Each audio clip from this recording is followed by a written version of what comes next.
Okay, I think I'll just get started.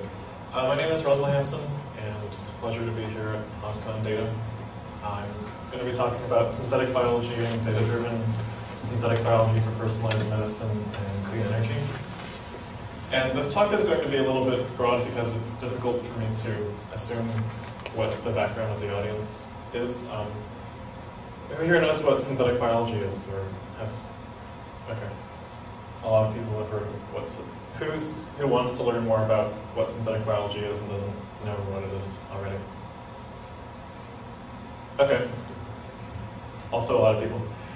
So synthetic biology is basically using different synthetic constructs in biology and assembling them into new things. So kind of like in electronics, you can take an AND gate or an OR gate or a transistor or an integrated circuit and make it into something new. In synthetic biology, you can take different little biobricks, as they're called, and make new bacteria or viruses that perform a particular function. So this is a very new field.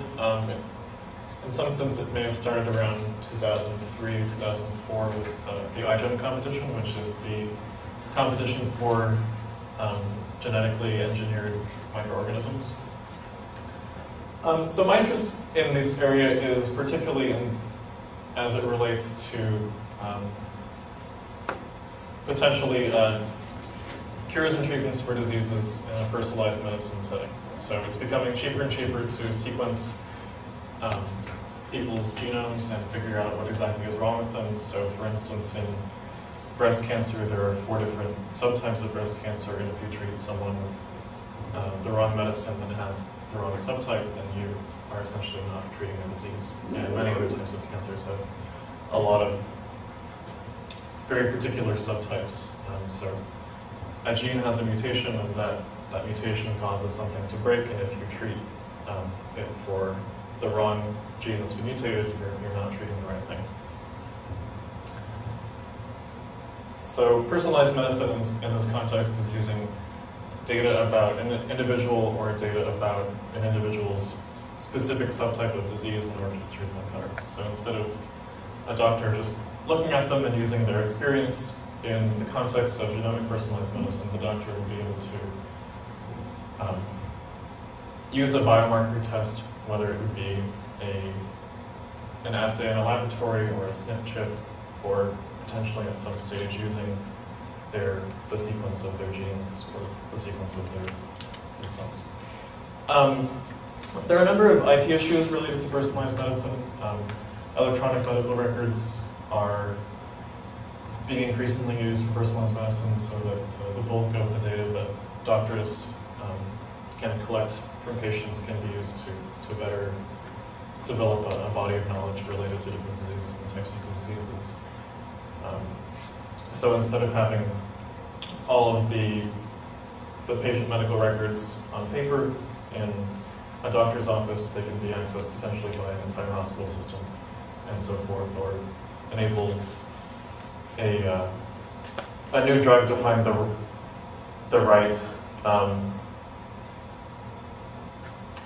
right patient cohort for a particular study.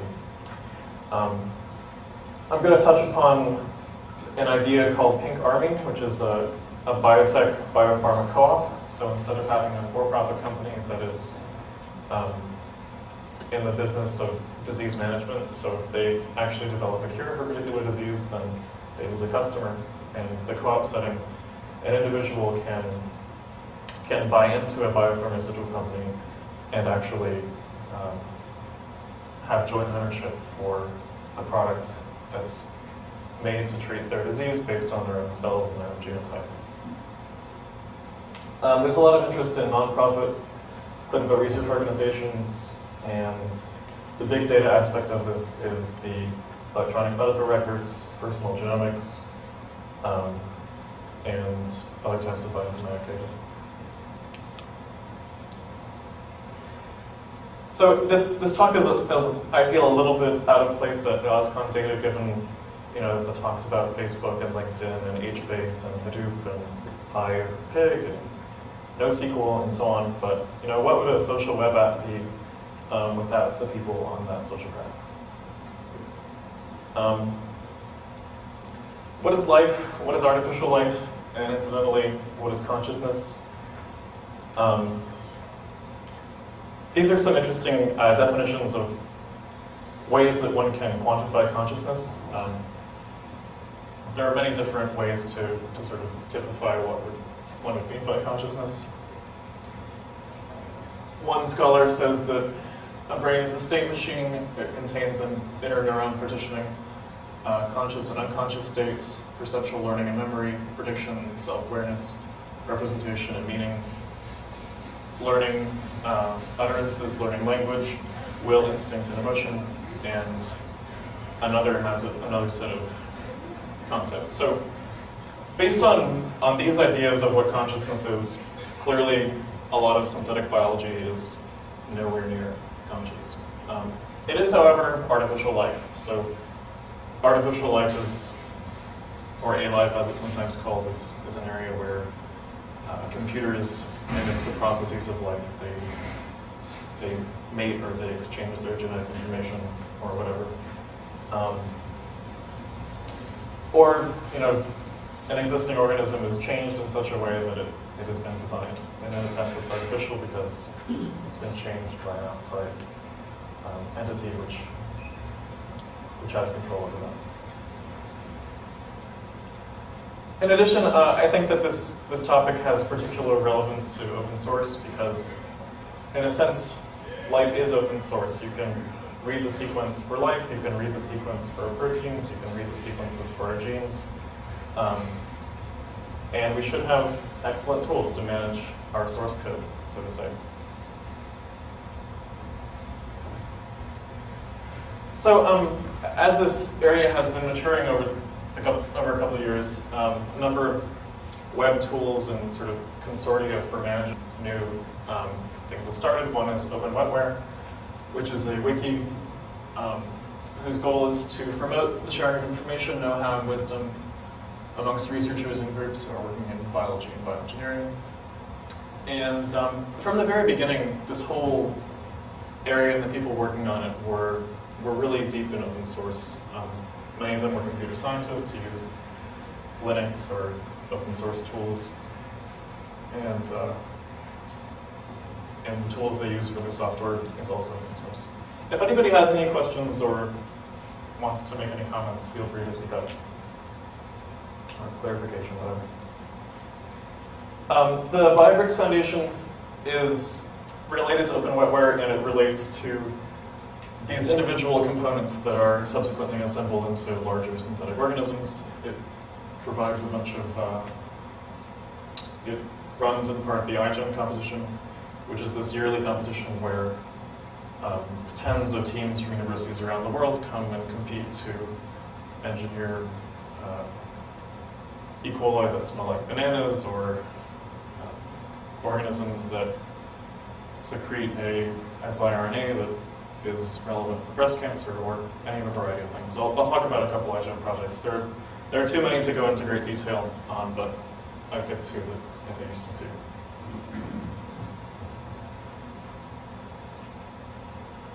So this is iGEM. iGEM is the International Genetically Engineered Machine Competition, and it's the premier undergraduate synthetic biology competition. It's a pretty cool thing. It's been going on since 2004, and it just gets bigger and bigger every year. Originally it was a handful of teams, like 4 teams, and now it's, I think, 1,000 people, and they're trying to break out and have a iGEM competition in Asia and an iGEM competition in Europe, and probably they'll still have the iGEM competition in Boston for the grand final. One of the most interesting things that's been coming out recently is so-called next-gen sequencing. So next-gen sequencing is using either solid-state or non-solid-state PCR type tools to get sequences for people or for bacteria or for viruses. And a number of different companies are in this field. Illumina, Applied Biosystems, Helicos, Roche 454, a couple of them. And they all have different characteristics. The throughput statistic varies widely. The data per run in gigabase pairs varies widely. They're just different companies have developed different engineering paradigms for sequencing stuff. For a long time, sequencing was much too expensive, and snip chips, or single nucleotide polymorphism chips, have been used extensively, while next-gen sequencing was just becoming more popular. So, for instance, a lot of the tumor data that I work with is all snip chip data. So, basically, what you get is you get 500,000 probes of genetic markers on an individual, and you can get a pretty accurate genotype of that individual or a copy number profile of that individual using these chips. So instead of it being $1 million to sequence someone for $450 or for $250, you can actually get a pretty high profile or resolution of that individual. So 23andMe, which you may have heard of, is using snip chips. It's using a different type of snip chip. It's using an Illumina snip chip that, in the third version of 23andMe, has, I think, 1.2 million probes, and the per sample price is $250 to Illumina. Yeah, so these are some of the things that you can glean from a snip chip. You can get a copy number profile, which is the number of copies of different genes. You can get gene expression on gene expression arrays, so you can look at expression levels of particular genes. In some cases, overexpressed genes can be indicators of particular things. You can get a major copy proportion. Many people do machine learning on SNPs because basically it's just an array. So you could have 10 patients and you have an array of 250 SNPs, and it's just a vector. So you can do machine learning on these vectors. You can do support vector machines, Bayesian networks, Markov chains. Biomarker identification is the process of finding a set of characteristics that characterize a particular disease. And for instance, someone who would be susceptible to a particular therapy, one would look for a biomarker for that sensitivity. There was a recent study, but it's a very broad term. Recently, a study came out that said that a biomarker for autism is simply a lack of empathy. There is no genetic biomarker against lack of empathy. It's debatable, obviously. And there's a wide spectrum of autism as well. So where are we? How much do we know about cellular processes, regulation, oncogenes, protein-protein interactions, microbiome interactions? How much do you know about brain structure-function relationships, gene activation in neurons, memory, electrophysiology, neuronal cognition, or brain maps from worms to mice to humans? I would argue we know a lot, but still nowhere near the entire set of information we would like to know in order to be able to design therapies or simply understand these different things.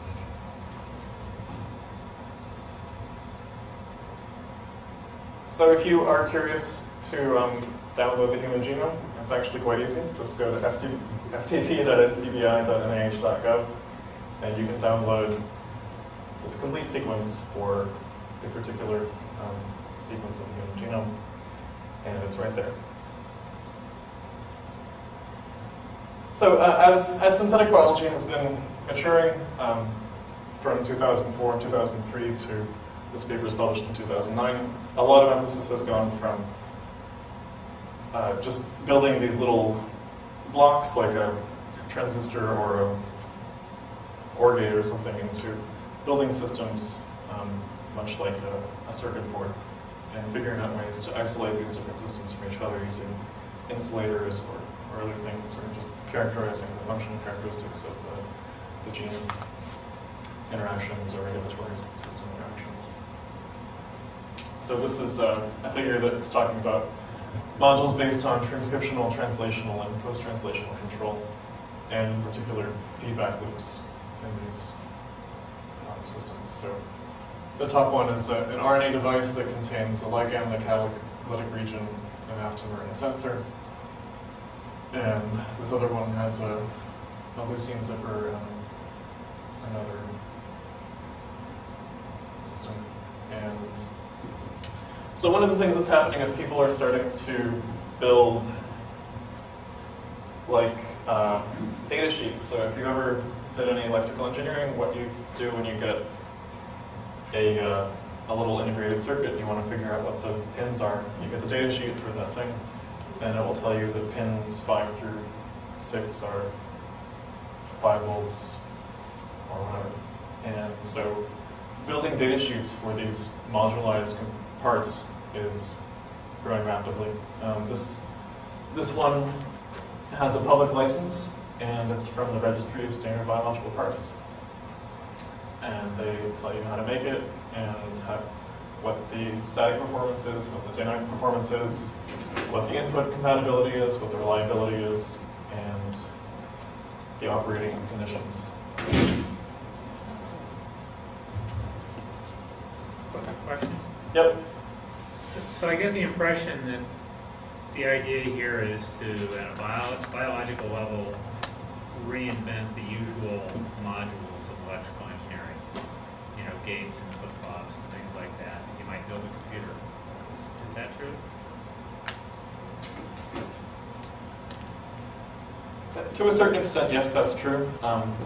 It turns out to be very difficult to do a lot of chained AND gates, for instance. Like having 3 or 4 chained AND gates is about the state of the art. So basically, you end up having to do different things because the environment is so different.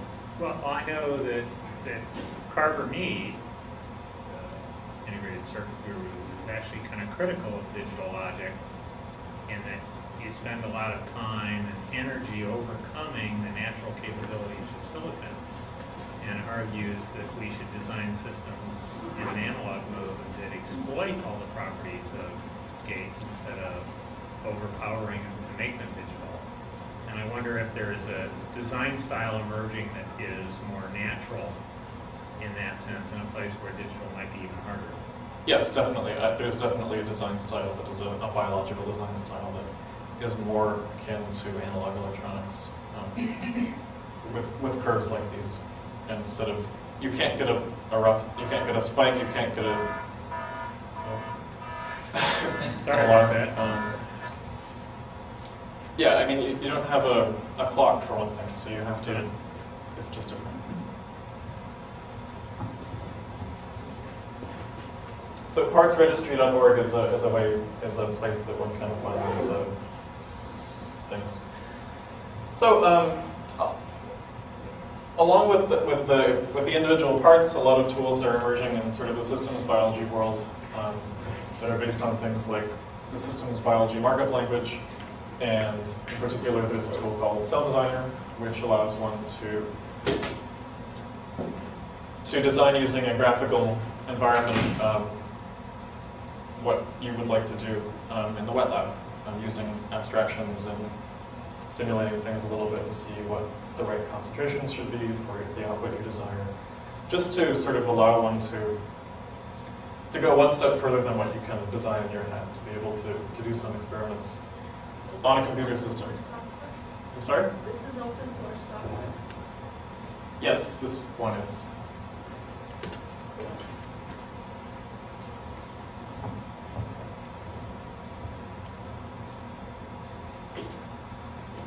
So in the system biology markup language, it interfaces with a number of databases, from the PubMed database to KEGG database, and then you have software tools, and you can design cells in this way and plot behaviors you've simulated, change the simulation paradigm, and so forth.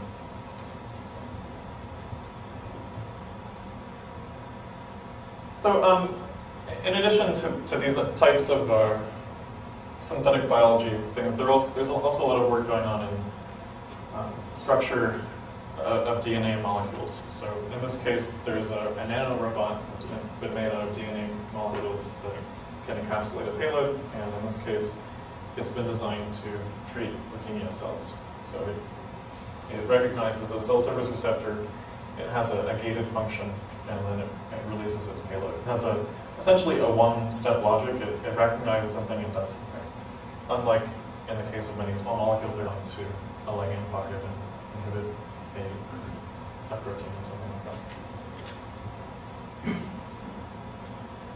So 23andMe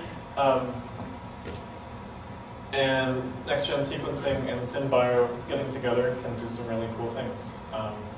So this is the 23andMe version 3. It uses the Illumina Human Omni Express feature, which is $250 per sample. And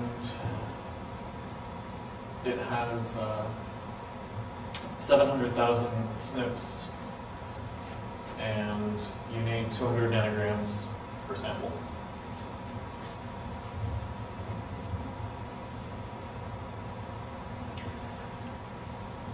So just like Cell Designer, a lot of new computer automated design and biological CAD tools are being developed.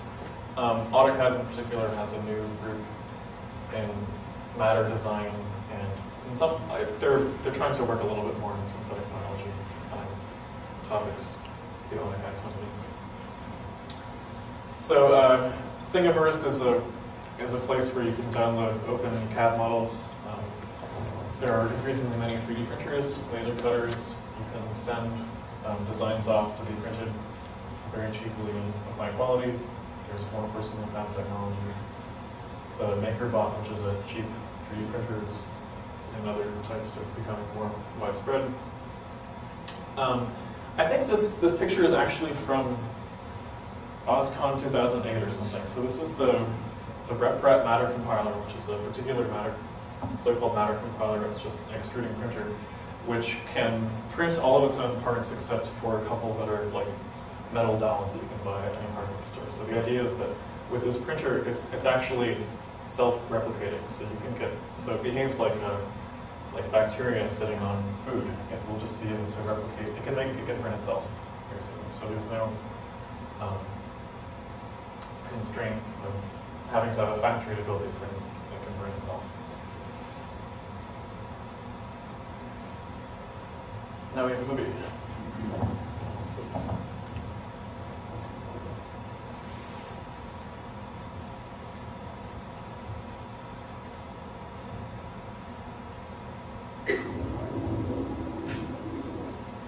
So this movie is a description or an animation of apoptosis, and I just wanted to show it to you because it elucidates some of the systems that are going on. Apoptosis is the death of cells. So there's a disease cell, these are healthy cells, and there's a killer T cell.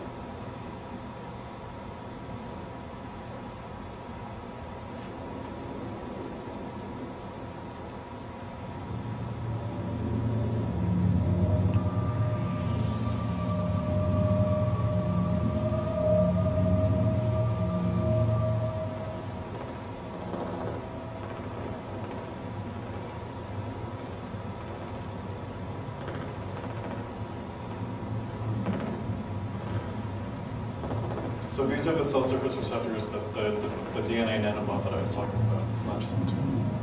Now, is this from an actual simulation, or is this just a representation? It's not a molecular dynamics simulation. It is a simulation.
Wasn't that nice?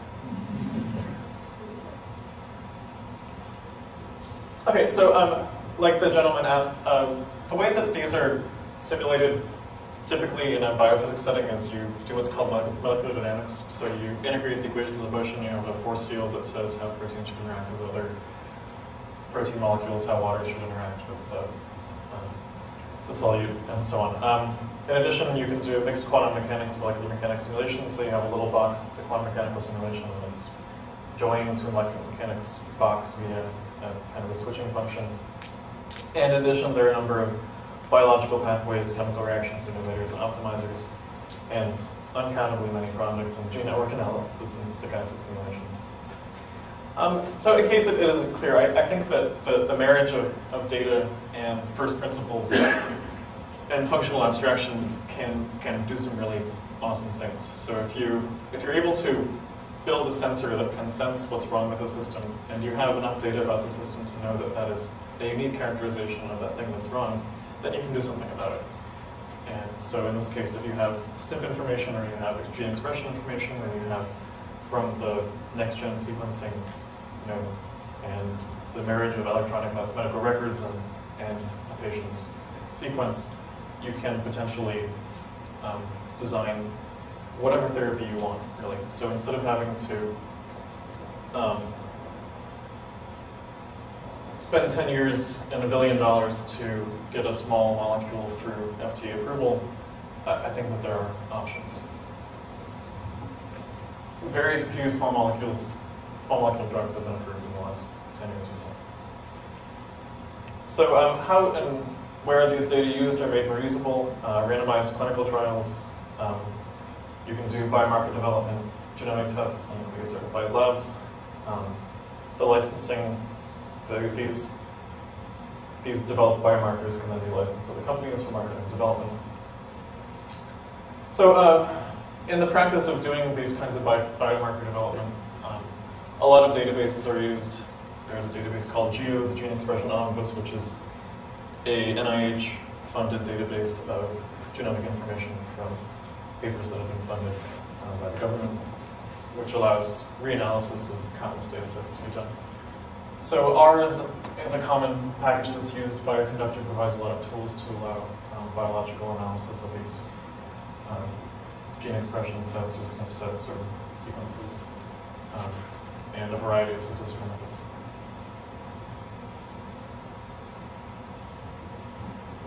So that FDA approval for a process, not a drug or biological device, is a way to make this kind of personalized medicine more scalable. So there are a number of cellular therapies, particularly for melanoma and some other cancer therapies, where basically there's a process by which cells are taken out of the body, saved, chemotherapy is given to the patient, and then the healthy cells are reintroduced, among a number of other ways this is done. And so this is a process, it's not a drug, a biologic, or a specific device. So back to Pink Army. So in the Pink Army cooperative scenario, you own your own cells. Why can't you control what's done based on your own cells? So you can develop therapies based off of your own cells, and they should be yours in the co-op, not owned by a for-profit company. And if a biopharma company cures your disease, they lose a customer who's cured. So it's relatively inexpensive to do a lot of laboratory work, and if the procedure is worked out satisfactorily and is proven to be safe and efficacious and the other constraints for phase 1, 2, and 3, and 4 trials by the FDA, then a model like this one could potentially occur.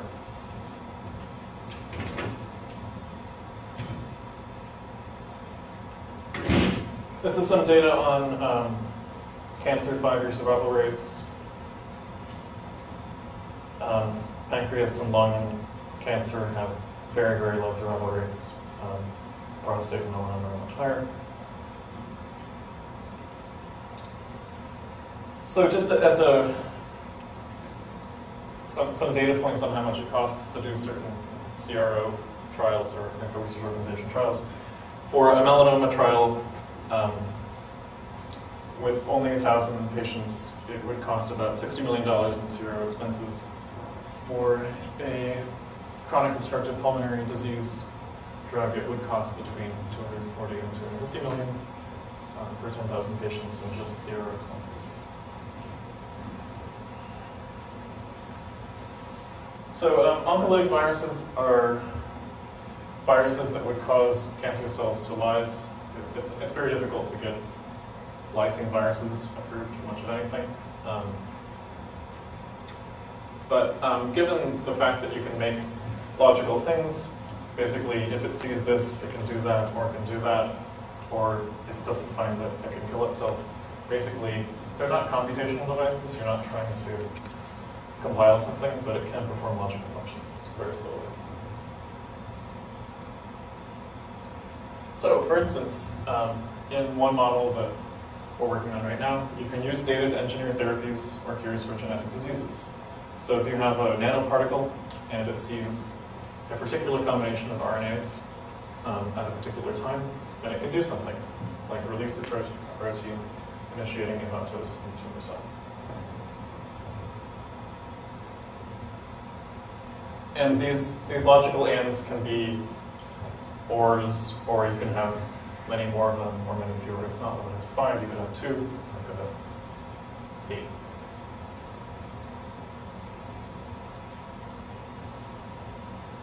Do you want to see a movie of tetramer robots? Hey, I got a question. What about non-proteins or like transfer RNA or anything else? Do you control those as well too? I'm sorry, I don't understand the question. What do you mean by control?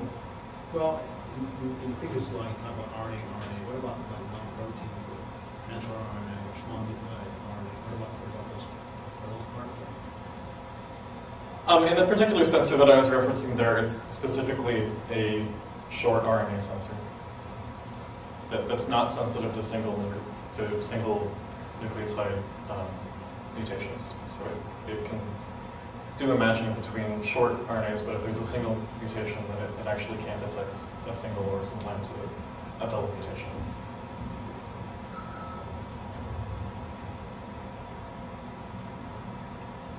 So there's some more biological nanobot technologies. This is DNA origami. So these are actual DNA molecules that have been, where their sequence has been engineered such that they can make smiley faces or pyramids or stars.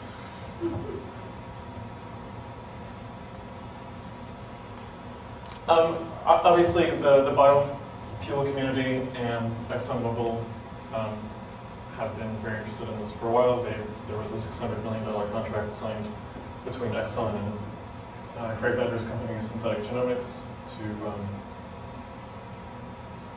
to develop a synthetic biofuel technology. And these are just a couple of the iGEM things. So they realized that you can make E. coli glow, and they were like, well, why don't we make a light bulb out of E. coli? And they call it E-glowing. It's a bioluminescent picture. And some students at the Chinese University of Hong Kong were very interested in a bio-hard disk. So you encode everything, well, bits as AT, C, and G to represent numbers. And in this model, insertion in a cell of the United States Declaration of Independence is 18 cells.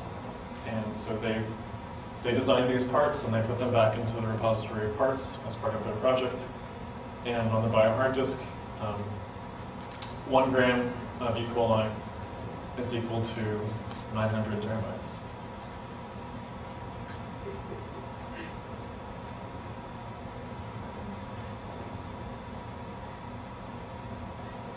Very big biological data. There's also a lot of interest in microbiome engineering. So basically the microbiome, or the set of microbes inside your body, could potentially be engineered so that they could actually provide you with a continuous source of drugs or elements that would cure a number of genetic diseases. So for instance, engineering a microbe that's introduced into the microbiome that produces interleukin-10 would essentially cure many of the symptoms of Crohn's disease. You could engineer a microbe that makes insulin for diabetics. It's a highly competitive environment, and it's an active area of research to do this. In addition, in the chemicals industry, people are interested in cleaning, refinement, scalability, and more sensors. Conclusions. I hope I have explained some wide-ranging implications to existing problems in health, engineering, energy manufacture, particularly human healthcare, genomic research, and data-aided design and testing, and also some new paradigms for manufacture processes and biological design concepts. I'm happy to take any questions. Yep. It seems like a lot of the tools that you talked about and a lot of the things you were describing were techniques or tools for looking for basically positive effects in these things you described. The question is, what kind of tools are available for negative effects testing? So like what kind of testing is done for side effects, undesirable effects, before these things are actually used, before these things are actually, implemented in the lab or something like that? In a lot of cases, the side effects can be tested using existing laboratory equipment. We don't need to design something new to do that. But certainly you could have a microbe. I mean, there are many of the iGEM competitors have made sensors that detect toxic levels of different things, and so just having an engineered microbe that detects the toxic level of something that was generated by something that was synthetic is very practical. But no, like software tools that do that or anything like that. You just set the parameters different. It's the same tools. You set parameters different. You get your results. Sure, but I mean, when you're talking about testing for, say, 500,000 negatives and 2 positives, we need some software to do that. You're not going to cover 500,000 negatives, right? I would use the same software. Is that what you would do? It really depends on the situation. Yeah, I guess my question was more, do you know of any tools that exist that do something like that? Or is that just, like she said, like you would just sort of code up nukes and just do testing? No, I mean, it's very simple to make a sensor. I mean, if it sees something, it does something. And that's the same paradigm whether it's called or not. So nothing specific for that? I don't think it's a specific scenario. Okay. I think I'm fine, so I'm happy to take any questions offline as well.